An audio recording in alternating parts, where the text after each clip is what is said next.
You can kind of see that he's starving for respect, and he covers that by being like the fun guy, because if he sits with himself long enough and doesn't like have a good time, he'll realize like life is kind of sad.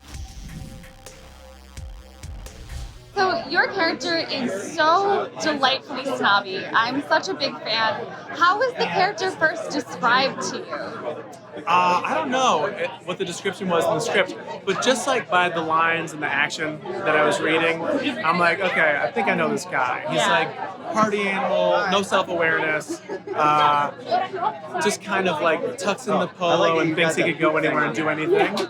And I'm like, well, that'll be fun to play.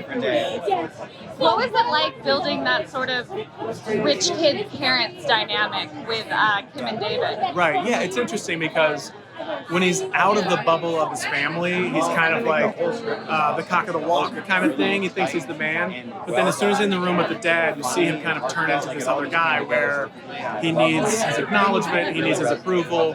And you can kind of see that he's starving for respect, and he covers that by being like the fun guy, because if he sits with himself long enough and doesn't like have a good time, he'll realize like life is kind of sad. Yeah. Can you talk a little bit about what it was like filming the infamous voting walking jet thing? Well, so they're like, okay, we're gonna get you guys on the jet ski. There's a stunt guy, and I'm like, okay, cool. But I'm thinking we could go like for a little rip and run real quick, you know, just like do some donuts out there. And they're like, you're not allowed to actually turn on the engine. And the guy got in the water swimming and like pushed us into position and then like hid behind the jet ski. And I was like, well, this is no fun. I want to like pop a rooster tail and like see if I can shake Sebastian off. And they're like, absolutely not. And I think Sebastian was probably like, that's okay, that's good. We don't need to go drive around. But yeah, such a hilarious set piece, and it's not Sebastian's butt. And I want everyone to know that, because I think he doesn't want that to be known as his butt. His is probably perkier, a little rounder. I'd see him in the gym every morning, so you know he's got that apple bottom for sure. That'll be our exclusive headline. Sebastian Maniscalco, apple bottom.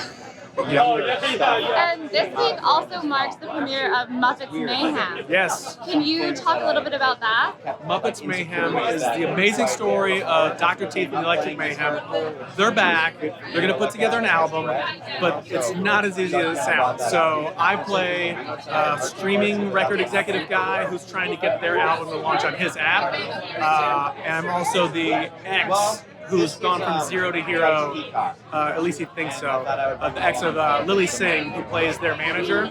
And I'm trying to kind of convince her, like, hey, let's get back together, let's get these guys on our label, and we can be like a power couple. But I'm a little misguided.